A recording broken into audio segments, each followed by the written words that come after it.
이동하면서 혹은 밥 먹으면서 편하게 들을 수 있는 시사의 참견. 안녕하세요 하고 여러분, 시사의 참견 진행자 유종현입니다. 무더웠던 8월에 시작한 이 프로그램이 어느덧 18을 맞았는데요. 계절이 바뀌는 동안 여러분과 함께했던 시사의 참견이 앞으로도 변함없이 여러분의 일상에 녹아들길 바라면서 바로 첫 번째 코너부터 만나보시겠습니다. 바쁘지만 지금 가장 중요한 이슈는 무엇인지 궁금한 우리 학우분들을 위해 준비했습니다. 하루가 다르게 쏟아지는 수많은 뉴스들을 하나씩 꺼내 소개하는 What's in my news? What's in my news에서는 지난 한 주간 가장 뜨거웠던 사회 이슈 딱 2개만 꺼내 밀도 있게 떠먹여 드립니다. 안녕하세요. 진행을 맡은 유종현입니다. 이어서 패널 소개해드리겠습니다. 시사의 참견 고정 패널들이시죠. 장경진, 홍혁지하고 모시겠습니다. 안녕하세요. 안녕하세요. 홍혁지하고. 예. 저번 주에 다소 복잡한 국제 이슈를 다루느라 네. 조금 진행하는데 어려웠던 것 같아요. 이번 주는 좀 그런 걸 고려해서 준비하셨나요? 뭐 그냥 뭐 하면 하는 거. 네? 아닙니다. 네, 좋아요. 오늘도 심상치가 않아서 살짝 불안해집니다. 네. 장경진하고 또한 2주 연속으로 또 패널, 그러니까 원래 자리로 돌아가셨는데 그쵸. 오늘은 또 어떤 마음으로 준비하셨는지 궁금합니다. 저는 이 자리가 좀 재미가 있는 것 같아요. 사실 제가 MC도 굉장히 탐내긴 했지만 패널 자리도 굉장히 재미가 있어서 이번에도 혁재를 이길 수 있는 패널이 되자라는 마음가짐으로 열심히 준비해봤습니다. 구해줘 법지에 이어서 What's in my news에서조차 승부욕이 커지고 있어서 이게 나중에 마지막쯤 되면 어떻게 될지 우려가 됩니다. 네, 그러면 바로 저희 이슈 소개 들어가 보겠습니다. 먼저 홍혁지하고. 네. 오늘은 어떤 이슈인가요? 오늘은 이제 일회용품 규제에 대해서 갖고 왔는데요. 네, 11월 24일부터 이제 일회용품 사용 규제 계도 기간이 종료됩니다. 이게 자원의 절약과 재활용 촉진에 관한 법률 이하 자원 재활용법 시행 규칙에 담긴 일회용품 사용 규제를 말하는데요. 이게 지난해 11월 강화된 일회용품 사용 규제는 이제 1년 동안의 계도 기간이 설정되어서 작년에 추가 시행된 조치들은 이제 단속과 과태료를 부과하지 않았는데 이제 24일부터는 이제 과태료를 무는 거죠. 네, 이게 약간 우리 일상에서 많이 접하는 걸로 예시를 들자면 편의점이나 슈퍼마켓에서 이제 일회용 봉투 판매가 중단되고 이제 소비자가 종량제나 종이봉투, 다회용 부직포, 쇼핑백 등을 이제 구매해서 써야 됩니다. 카페와 식당에서는 일회용 종이컵, 플라스틱 빨대, 이제 스틱 사용을 금지했습니다. 그래서 이거를 어길 경우에는 사업주에게 최대 300만 원의 과태료가 부과될 예정입니다. 사실 처음에 이 법안이 시행된다고 했을 때에도 많은 이제 혼란이 있을 거다라는 우려가 있었어요. 결국은 계도 기간이 끝나고 그것이 이제 실제로 집행이 되는 건데 아마 쟁점들이 그대로 남아 있을 것 같아요. 어떤 쟁점들이 있나요? 일단은 가장 문제가 되는 건 아무래도 빨대죠. 이제 다들 종이 빨대 한 번씩 써보셨잖아요. 많이 쓰죠, 요즘. 기분이 어떠세요?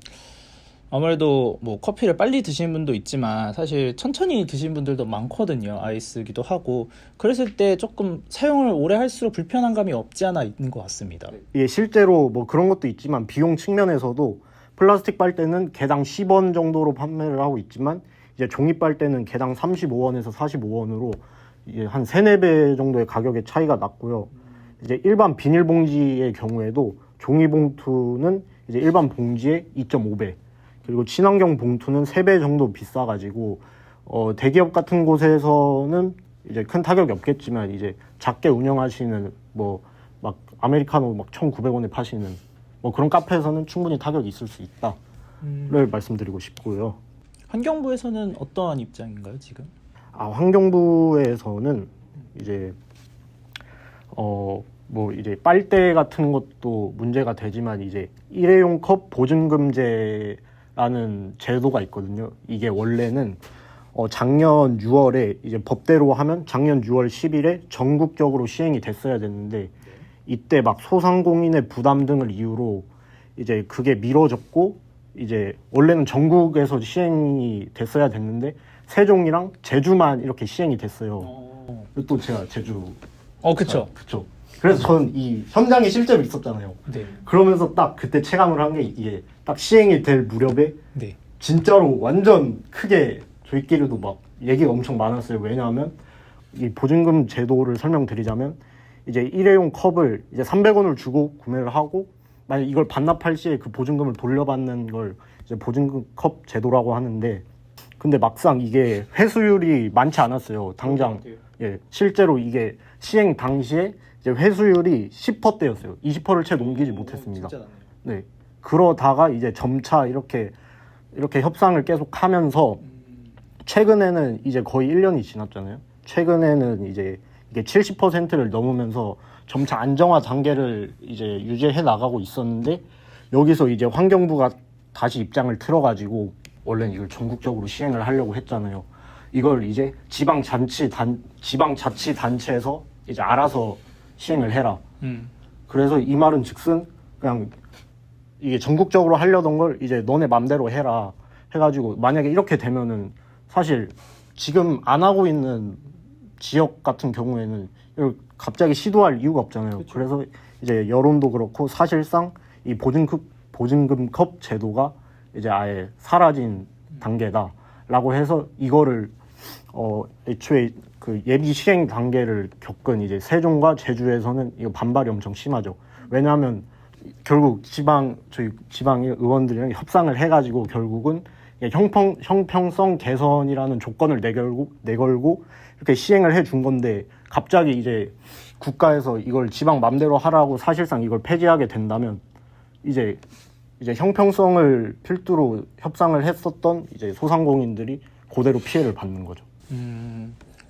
그러면 자영업자 측에서는 이거를 계도 기간을 또 연장 요청해달라 혹은 뭐 법을 개정을 해달라 뭐 그런 반대 의견이 계속 있을 것 같네요. 아, 네. 그래서 10월 25일에 소상공인 환경규제 현장 간담회를 개최했습니다. 여기에 환경부랑 이제 전국 편의점 가맹협회 등 일회용품 규제와 관련된 업계 단체들이 참여를 했는데요. 여기서는 이제 종이컵 사용 금지 정책 유예 혹은 철회나 이제 일회용컵 보증금제 등을 논의를 했는데요. 여기서 이제 소상공인 측은 뭐 이러한 뭐 환경과 지속 가능한 발전 모두 중요한데 이거에 대한 의무화 규제를 너무 소상공인에게만 강제하는 게 아니냐라는 의견이 있었습니다. 그래가지고 이제 일회용품 사용 규제와 관련해 환경부가 식당 일회용 종이컵 사용 금지 등 일부 항목의 계도 기간을 이제 지금 1년을 했는데 연장하는 것을 검토하는 것으로 이제 알려져 있습니다. 그러면 환경단체 측 입장도 들어봐야겠죠? 네, 환경단체는 이제 일단은 제도를 시행하자라는 입장입니다. 이미 1년 동안 계도 기간을 줬는데 또 1년의 유예 기간을 준다고 대안 마련이 가능하겠냐고 이렇게 의견을 내었고요. 또 이제 종합적인 입장은 계도 기간을 연장할 것이 아니라 정부가 실질적으로 도움이 될 정책을 내놓는 것으로 이 사태를 해결해야 한다고 주장하는 입장입니다. 네. 장경진하고 네. 이제 플라스틱 빨대도 계속 못 쓰고 그럴 텐데 어떻게 생각하십니까? 사실 저는 그것보다는 저희 부모님이 또 소상공인이시거든요. 카페를 그쵸. 하시진 않지만 맞죠. 또 네네네. 가게를 운영하고 계셔서 그분들의 마음을 너무 잘 알고 있어요. 왜냐하면 저희 부모님도 가게에서 사용하는 어떤 재료나 이런 걸 사실 때 정말 몇백 원 단위까지 비교를 해서 사시거든요. 아무래도 뭐 주된 음식을 만드는 것들은 좀 비싼 가격의 원재료를 사용을 하더라도 다른 부분에서 좀 가격을 줄여야 경쟁력이 있어지기 때문에 굉장히 사소한 것까지 보시면서 하시는데 그 말씀해 주셨다시피 금액 차이가 꽤나 많이 나잖아요. 특히 많이 사용하게 되는 빨대나 이런 것들은 한두 배 차이 나는 것이 있고 양이 많아지면 또 굉장히 큰 금액의 차이가 되기 때문에 물론 환경을 생각하면 일회용품을 줄이는 게 맞다고는 생각하지만 이거에 대해서 피해를 입는 소상공인들에게 어떻게 뭔가 그들을 구제해주거나 그들에게 좀 어떤 도움을 줄 수 있는 정책들이 함께 마련이 된다면 더 좋을 것 같다는 생각이 듭니다. 네, 홍익주하고 어떻게 하면은 이 혼란을 조금 잠재울 수 있을까요? 사실 이거 조사를 하면서 이제 소상공인 측의 입장도 이해가 가고 이제 또 환경단체의 입장도 이해가 갔는데 어쨌든 1년 동안의 계도 기간이 있었음에도 불구하고 아직 대책 마련이 안 됐으니까 소상공인 측에서 이제 계도 기간을 연장해 달라 혹은 이 제도를 폐지하자 이렇게 주장을 하는 거잖아요. 보증금컵 제도도 그렇고 원래 환경부에서 자꾸 이렇게 입장을 냈다가 약간 철회하고 한 번씩 이렇게 주춤하는 입장을 지속적으로 보였단 말이에요. 그래서 이러지 말고 좀 더 고려한 정책을 좀 나라고 생각을 합니다. 네, 취재하시느라 수고하셨습니다. 장경진 학우가 가져온 주제는 어떤 것일까요? 네, 저는 지난 10월 29일이 또 우리 사회에 큰 충격을 줬던 이태원 참사가 발생한 지 1주기가 되는 날이었어요. 그래서 159명이라는 많은 희생자를 낳은 이태원 참사는 우리 국가의 재난안전관리 및 대응 시스템을 전반적으로 돌아보고 특히 대규모 인파 밀집 사고에 대한 우리 사회의 경각심을 일깨우는 계기가 됐었다라고 봤는데요. 그걸로 인해서 지금 1년이 흐른 지금 우리 사회는 어떻게 변화했나를 한번 돌아보면 좋을 것 같아서 관련 내용을 가지고 왔습니다. 사실 그때 이후로 언론에서 계속 지속적으로 다뤄져 왔고 또 국회에서도 많은 논의가 있었던 것 같아요. 그리고 법안들을 발의한다 이런 얘기들도 많이 접했던 것 같은데 뭐 어떻게 됐나요 그동안? 맞습니다. 이태원 참사 이후에 국회에서 관련 법안들이 굉장히 많이 발의가 됐는데요. 저는 이제 KBS에서 지난 29일에 발행됐던 이태원 참사 관련법 39건 중 한 건 통과, 국회는 뭘 했나라는 기사를 통해서 한번 정리를 해보고자 합니다. 당시 30일 기준으로 국회 의원정보 시스템에 조회했을 때 이태원 참사가 언급됐던 법안이 총 39건이었다고 합니다. 하지만 지금까지 통과된 법안이 단 한 건에 불과한데요. 저희가 다루고 있는 수많은 계류 법안들 중에 이 법안들도 지금 있는 것이죠. 가장 많이 발의됐던 것은 재난민 안전관리 기본법 일부 개정 법률안인데요. 정우택, 이태규, 이명수 등 의원들이 모두 25건을 발의했는데 법안 내용은 크게 다르지 않습니다. 어떤 내용이냐면 이태원 참사처럼 많은 사람이 몰리는 행사인데도 주체가 없는 경우가 있잖아요. 예를 들어 단풍축제라던가 이런 것들도 주체가 없지만 사람들이 많이 모입니다. 그럴 때 이 행사에 대해서 관리를 할 수 있는 주체를 명확히 설정하고 그들에게 책임을 부과하자라는 내용입니다. 그래서 지역축제나 이런 것들은 지방자치단체가 수립을 하고 관계기관이 안전관리에 좀 힘쓰도록 하자라는 내용을 하는 겁니다. 그래서 이만희 의원이 발의한 법안을 보면 다중운지 민파 사고는 아직까지 법적 재난 유형에 포함되어 있지 않아서 국가안전관리 기본계획이나 위기관리 표준 매뉴얼이 반영되지 않는다라는 점을 주목했는데요. 사실 아직도 이러한 법안들이 통과되지 못해서 다 대규모 인파가 모이는 집회나 축제에 대한 그런 안전관리의 책임이 불분명한 상황입니다. 그러면 39건이나 되는 한 가지 사안에서 39건이라는 법은 저희가 구해적 법제에서도 다루지만 정말 많은 케이스잖아요. 아무래도 많은 사회적 집중이, 여론 집중이 있었기 때문인데 왜 통과가 잘 되지 않았을까요? 사실 여러 가지 이유가 있지만 특히 지난 여름에 잼버리 사태가 있었잖아요. 저희도 다루기도 했었는데 그 사건이 터지면서 여야가 책임 공방을 굉장히 많이 벌였고 또 국회 행안위도 사실상 파행 운행이 됐기 때문인데요.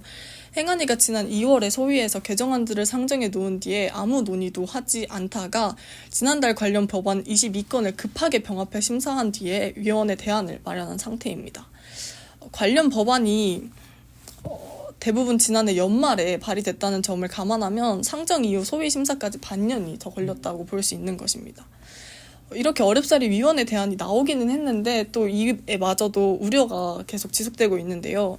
용해인 의원은 현행 재난안전기본법에는 재난이 발생하거나 발생한 우려가 있는 경우에는 중앙사고수습본부를 설치하도록 했는데 개정안에서는 세부적인 조건을 시행령에 위임하도록 했다면서 단서 조항이 늘어날수록 정부가 책임을 면피할 가능성이 크다라는 의견을 밝히기도 했습니다. 네, 이태원 참사 이후에 재난안전기본법은 지난 4월 한 차례 개정되긴 했는데요. 다만 행사의 책임 주체를 명확히 하자는 내용은 아닙니다. 그 당시 국회 본회의를 통과한 건 재난안전관리를 지원하기 위한 통신 데이터를 제공하자는 방안, 그리고 재난지역 소상공인을 국고보조 대상으로 명시하는 내용이었습니다. 근데 저희가 뉴스를 보다 보면 저희가 또 자료조사 차원에서 보지만 이태원 참사 특별법을 패스트트랙으로 넘겼다라는 뉴스도 제가 봤던 기억이 있어요. 혹시 네. 그거는 어떤 상황인 건가요? 맞습니다. 남인순 의원 등 야당 의원 183명이 무려 183명이 참여한 법안인 겁니다.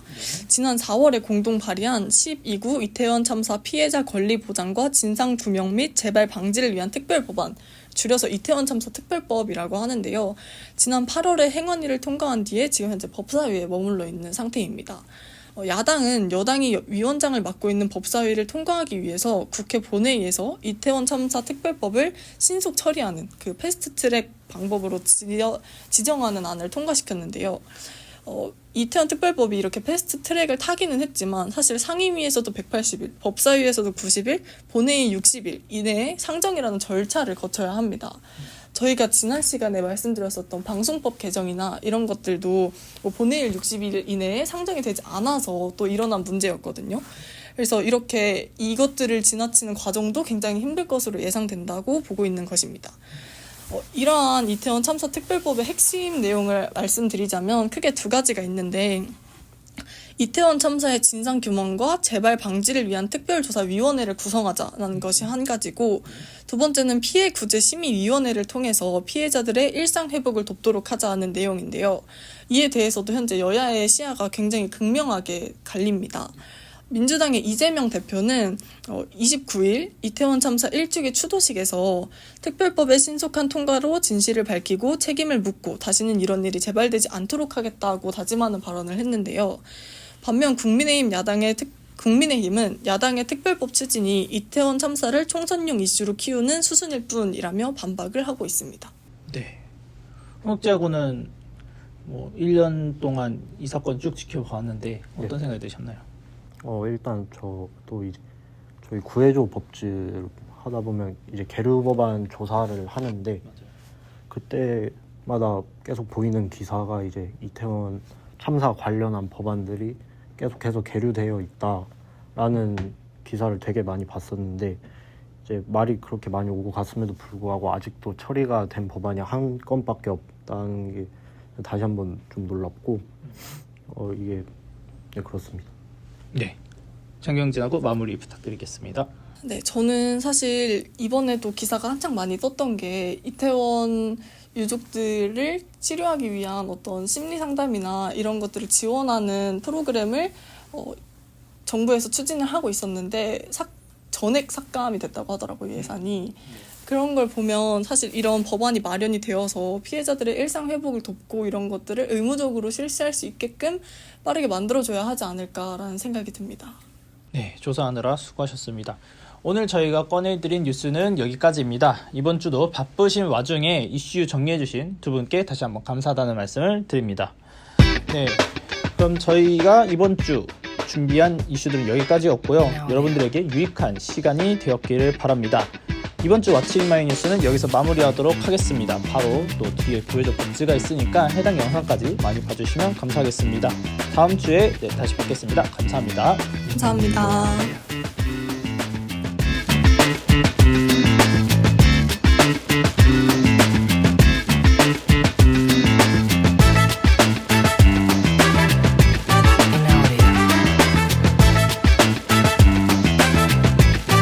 하고 여러분, 길을 걷다가 바닥에 있는 장애물에 걸려 넘어질 뻔한 경험 한 번쯤은 다들 있으실 것 같습니다. 조속히 처리되지 못하고 그 자리에 남아있는 장애물은 앞으로 향하는 발걸음을 주춤하게 하거나 혹은 잘 가고 있던 길을 저희가 멈추게 만들게 하죠. 법안도 마찬가지인데요. 해결되지 않은 채 국회에 덩그러니 남아있는 법안들은 제도적인 측면에서 종종 우리의 발목을 잡곤 합니다. 당장 우리 사회를 더 낙해 만들 수 있음에도 통과되지 못하고 발밑에 깔려있는 계류 법안들을 발굴하는 코너, 구해줘 법즈. 현재 촬영 시간 기준 계류 중인 법안은 총 16,980건입니다. 출연진 먼저 소개해드리겠습니다. 앞선 코너와 마찬가지로 오늘도 역시 장경진, 홍혁지하고 나와주셨습니다. 안녕하세요. 안녕하세요. 그리고 저는 오랜만에 구해줘 법제 MC를 맡고 있는 유종현입니다. 지금부터 수많은 계류 의안들 중에서 당장 우리 사회에 통과돼서 필요하다라고 생각하는 법안들을 두 팀이 하나씩 선정해 소개해드릴 예정입니다. 그리고 그 각자가 왜 이게 더 통과가 돼야 되는가를 아주 적극적으로 어필할 예정인데요. 이 영상을 보고 계신 청취자분들께서도 두 얘기를 들으면서 무엇이 더 시급한 것인지 한번 이렇게 댓글로 반응을 남겨주시면 감사하겠습니다. 오늘 소개해드리는 모든 계류 법안들은 국회 의안정보 시스템에서 확인할 수 있습니다. 그럼 본격적으로 구해조법즈 시작해 볼 건데요. 먼저 장경진 하구 팀부터 한번 들어볼게요. 오늘은 어떤 의안을 가져오셨나요? 저와 예원 PD가 가져온 법안은 교통약자의 이동편의 증진법 일부 개정 법률안입니다. 이 법안이 어떤 법안이냐면 현행법에서는 시장이나 군수는 이동에 심한 불편을 느끼는 교통약자의 이동 편의를 위해서 국토교통부령으로 정하는 대수 이상의 특별교통수단을 운영하도록 하고 있습니다. 그런데 특별교통수단은 이용 희망자가 많은 반면에 각 지방자치단체 사정상 그 공급이 충분하지 않아서 특별교통수단을 이용하려는 교통약자가 필요할 때 이용하지 못하는 경우가 굉장히 많고, 일반 택시는 휠체어 장애인이 이용할 수 있는 구조와 설비를 갖추지 못해서 교통약자의 불편이 지속되고 있습니다. 당장 개선이 필요한 상황인 거죠. 이에 국토부 장관이 교통약자 이동 편의 증진 계획 수립 시에 교통약자가 휠체어에 탄 채로 탑승이 가능한 겸용 택시 도입 및 운영에 관한 사항이 포함되도록 함으로써 교통약자의 이동수단 선택의 폭을 확대하고 교통약자가 차별 없이 안전하고 편리하게 이동할 수 있도록 하려는 것입니다. 네. 그러면 홍혁재 하구팀 법안도 먼저 들어보죠. 네. 네. 저희는 이번에 마약류 관리에 관한 법률 일부 개정 법률안을 갖고 왔습니다. 네. 이제 현행법은 의사, 치과 의사 등의 마약류 취급 의료업자가 아니면 의료나 동물 진료를 목적으로 마약 또는 향정신성 의약품을 투약 또는 제공하거나 마약 또는 향정신성 의약품을 기재한 처방전 발급을 금지하고 있습니다. 네. 그러나 치과 의사를 포함해서 의사가 본인에게 마약 또는 향정신성 의약품을 직접 처방하는 셀프 처방 횟수가 이제 2000년에는 7,795명, 이제 21년에도 7,651명, 22년엔 8,237명 등 이제 매년 8,000명 내외의 의사가 자신에게 마약류를 처방하고 있으며, 이는 마약류 불법 유통 사각지대에 놓여 있으나 이에 대한 규정은 이제 없는 실정입니다. 그래서 이제 해외 입법례를 감안해서 이제 마약류 취급 의료업자가 자신이나 민법에 규정된 가족에게 마약 또는 향정신성 의약품의 투약 등을 금지하도록 하여 마약류의 오남용을 방지하고자 합니다. 그렇군요. 굉장히 또 최근 이슈랑도 많이 연결되어 있는 걸 갖고 오셨네요. 오늘도 두 분께서 정말 사회에 당장 언급하셨지만 당장 필요하다라고 언급을 해주셨습니다. 먼저 장경진하고부터 생각을 좀 들어볼까요? 네, 우선 저희 법안의 좀 중요성을 강조해보자면, 네. 현재 우리 운영되고 있는 이런 특수교통수단에 대한 대기 시간이 평균적으로 얼마나 걸리는지 알고 계십니까? 조금 상황에 따라 많이 편차가 있을 것 같기는 한데, 근데 모르겠어요. 제 그냥 경험담에서는 생각보다 많이 그렇게 일상적으로 보이진 않아서 좀 힘드시지 않을까란 어려움 잡아서. 네. 거의 40분이 넘는다고 합니다. 평균 시간이고, 이것보다 더 오래 걸릴 때는 몇 시간씩 대기를 해야 되는 상황도 발생을 하고 있는데요. 이런 대기 시간이 좀 문제가 있다라고 사회에서 집중을 하니까 서울시가 9월부터 장애인 콜택시 운영 대수를 단계적으로 늘리겠다라는 계획을 했는데, 그 계획을 한 것을 보면 이 상황이 얼마나 심각한지를 또 알 수 있습니다. 서울시가 우선 목표가 있을 거 아닙니까? 이렇게 늘리는 데에는 그 목표가 그 전체 대기 시간 평균을 30분대로 늦추자는 것이 목표입니다. 10분? 그렇죠. 그러니까 낮춰도 30분이다라는 얘기고, 또 이걸 위해서 30대를 추가 운영을 하겠다. 택시 30대를. 그래서 총 692대를 운영하겠다라고 말을 했는데요. 지금 현재 장애인 콜택시 법정 운영 기준이 장애 정도가 심한 보행상 장애인 150명당 한 대라고 규정을 하고 있습니다. 그러니까 현행법 상으로는 서울시의 경우 150명당 한 대씩만을 하면 문제가 없다라는 것이죠. 그런데 150명의 장애인이 이동을 하는데 한 대만으로 당연히 얼마나 큰 불편함이 있겠습니까? 특히 그 운행을 하는 기사가 쉬는 날에는 아예 하루엔 아예 운행을 안 하는 그렇죠. 그렇게 되는 게 되기 때문에 그들이 이제 돌아가면서 쉬면 돌아가면서 쉬는 만큼 또 장애인들이 그 택시를 이용을 할 수 없는 겁니다. 네. 그래서 이런 식으로 장애인 콜택시의 이용은 또 꾸준히 늘고 있는데 그거에 맞춰지지 않고 이게 보장이 안 되고 있는 상황인 거죠. 그런데 생각을 해봅시다. 서울이 이 정도인데 다른 지역은 얼마나 더 큰 불편함을 겪고 있을까. 그렇기 때문에 이게 법적으로 그 훨씬 더 많은 이용을 할 수 있도록 보완을 해야 한다라는 말씀 드리고 싶습니다. 홀짜고 해당 법안을 이제 들으셨는데 뭐 어떤 생각이 있으신가요?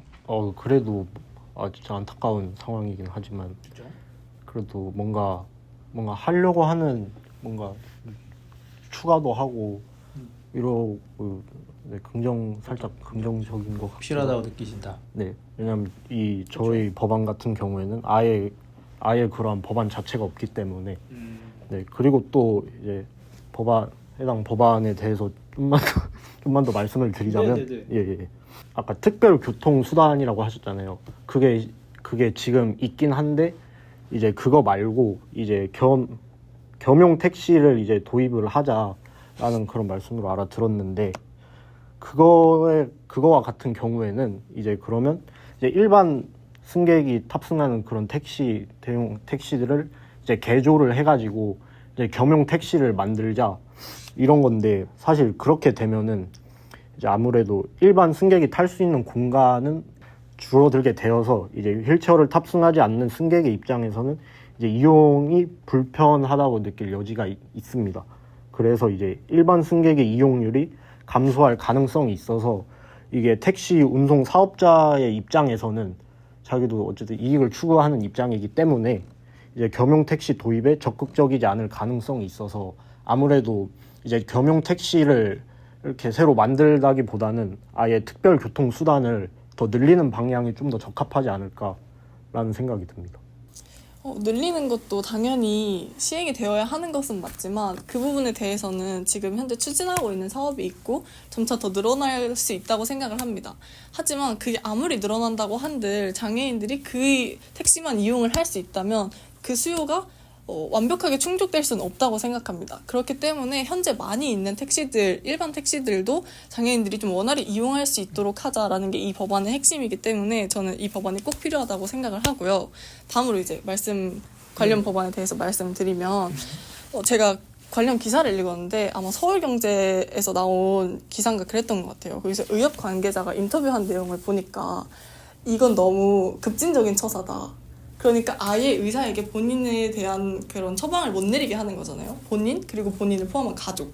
그렇게 되면 오히려 그들의 좀 이런 치료받을 수 있는 권리를 침해하는 것이다 라고 말을 하는 것들이 있더라고요. 그래서 이러한 우려점에 대해서는 어떻게 생각하시는지 궁금합니다. 그런 우려점이 있을 수도 있지만 아무래도 그래도 연간 8,000명 정도의 작년만 해도 8,000명이 넘었고 그러한 의사들이 어쨌든 자신에게 마약을 오남용을 하는 사태가 벌어지고 있는 거잖아요. 또 뭐 자신만이 아니고 사실 자신의 가족 및 지인 이렇게도 처방이 가능하니까 그러한 부분에 있어서 이제 좀 더 그것을 방지하는 측면에서 좀 더 법안이 개정돼야 되지 않을까라는 생각으로 법안을 갖고 왔습니다. 하지만 그것은 치료를 위한 목적의 마약 그런 성분 처방이잖아요.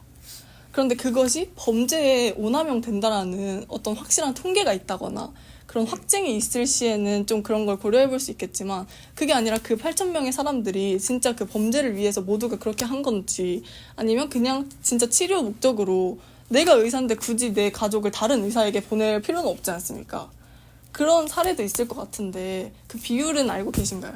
뭐 그거에 대해서 정확히 알지는 못하지만 그러면은 그런 생각도 그러니까 당연히 만약에 아예 진단을 못한다고 하면은 결국 다른 의사한테 가서 진단을 받아야 되는 거잖아요. 그러면은 그렇다고 한들 해결이 될 것 같지 않거든요. 왜냐면은 만약에 이 8,000명 중에 상당수의 의사분들께서 그런 부적절한 목적으로 사용을 한 거였다면 그들끼리 다시 담합해가지고 처방전을 내리는 것도 가능할 수 있다. 라는 생각도 해서 뭔가 좀 더 보완이 필요할 것 같은데 우선은 하지만 당장의 문제점이 있으니까 그러니까 아무튼 본인한테 지금 허용한 상황이면 이게 막을 수 있는 방법이 없으니 방지체 아예 그거를 없어서 우선은 막고 보완을 하자 뭐 이런 느낌인 건가요? 정확합니다. 왜냐하면 아예 지금 법적 기틀이 마련돼 있지가 않는 상황이기 때문에 좀 이러한 정책들도 논의가 되어야 어쨌든 후속적으로 아까 말씀해주신 뭐 그런 우려점이라든가 또 충분히 개선될 수 있기 때문에 일단은 법적 기반을 마련해야 되지 않나라고 생각을 합니다. 저는 근데 그렇게 생각하면 당장 더 시급한 것은 저의 법안이다 라고 볼 수 있다는 우선 거죠. 약자를 더 보호하는 것이 뭐 우선이다. 그쵸? 왜냐면 이들이 겪고 있는 이동권에 대한 불편함이 굉장히 큰 상태입니다. 저희 지난번에 왓츠인마이뉴스에서도 또 예원아구님께서 그 추석 당시 장애인들의 이동권에 대한 투쟁을 다루셨는데 그때 말씀드렸던 것이 장애인이 이용할 수 있는 시외버스는 단 한 대도 없다라는 것이었거든요. 이 정도로 지금 다른 대중교통을 이용하기 힘든 상황이니까 이들이 좀 편하게 이용할 수 있는 택시라도 늘려주자라는 해당 법안이 또 우리 사회에 장애인 이동권 시위로 인한 많은 혼란이 발생하고 있는 이 시점에 꼭 필요하다라는 생각을 또 다시 말씀드립니다. 네.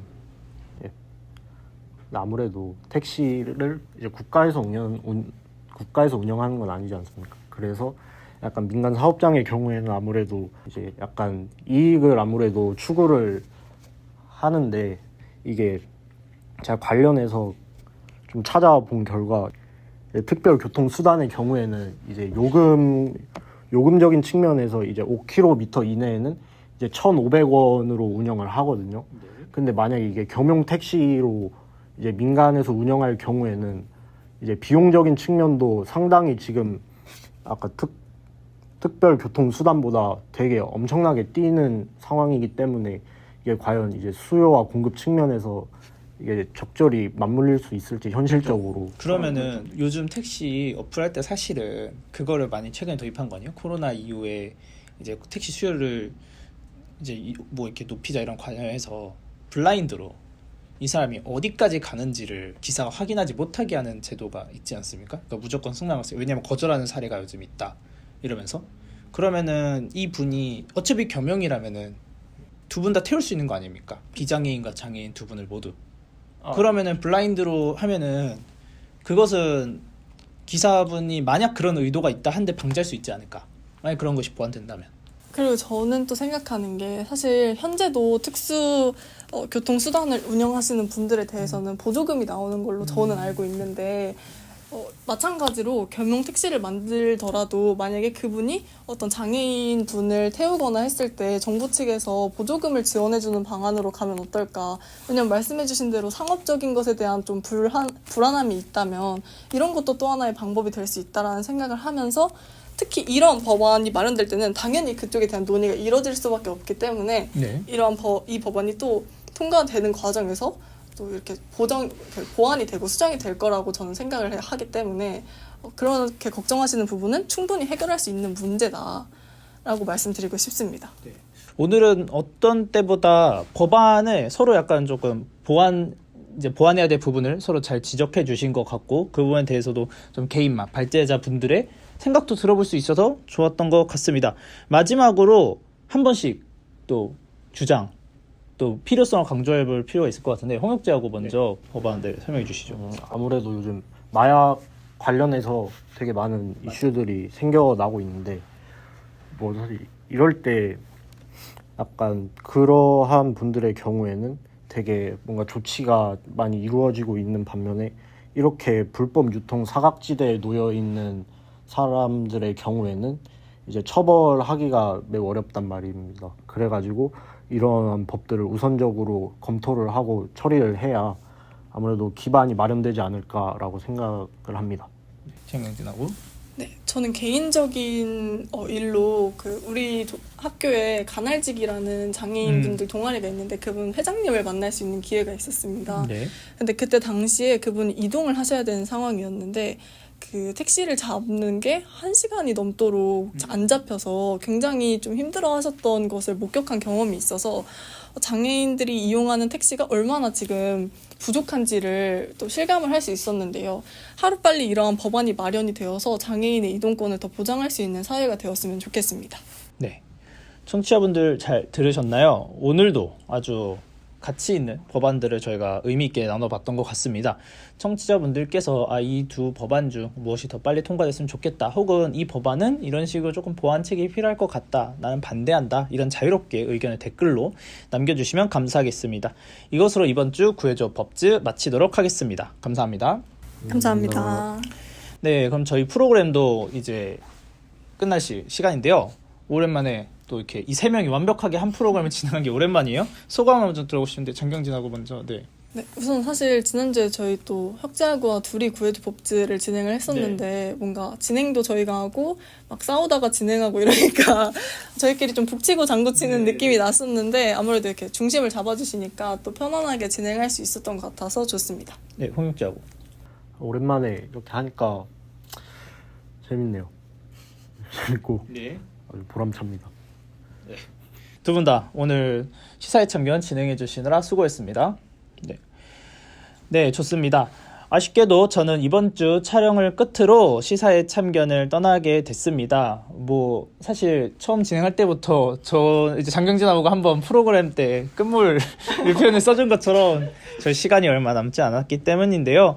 그럼에도 불구하고 저희 뉴텔라디오는 계속해서 남은 학우들이 더 좋은 정보를 여러분들께 전달드리기 위해서 계속 꾸준히 활동을 할 것이고, 또 저의 역할을 또 새로운 사람이 들어와서 새로운 시각으로 여러분들께 좋은 정보를 전달드릴 수 있는 또 한편의 좋은 기회가 되지 않을까라고 저는 생각을 합니다. 그럼 저희 시사회 참견은 다음 주에 더 알찬 뉴스와 정보로 찾아뵙겠습니다. 지금까지 장경진, 홍혁재, 김예원, 백종아, 그리고 저는 진행을 맡았던 이종현이었습니다. 감사합니다. 감사합니다.